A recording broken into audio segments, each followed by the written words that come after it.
جب کوئی انسان مشکل میں گھرا ہوا ہو یا کوئی پریشانی درپیش ہو یا وہ بے وسیلہ ہو جائے تو اللہ پاک نے ہمارے لیے بہت سی دعائیں بھیجی ہیں، اور ان میں سے ایک دعا جو میں آپ کے ساتھ شیئر کرنا چاہتی ہوں۔ اور سب سے پہلے یہ عمل آپ نے 21 دن کے اندر کرنا ہے، اور انشاءاللہ آپ کی ساری پریشانیاں دور ہو جائیں گی۔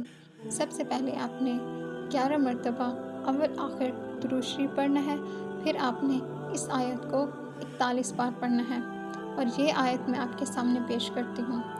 بسم اللہ الرحمن الرحیم۔ رب انی لما انزلت الی من خیر فقیر۔ اور اس کا ترجمہ دیکھیے، میرے پروردگار، میں اپنے لیے آپ کی نازل کی ہوئی ہر بھلائی کا محتاج ہوں۔ قرآن کریم میں یہ دعا حضرت موسیٰ علیہ السلام نے اس وقت مانگی تھی جب وہ فرعون سے نجات پانے کے لیے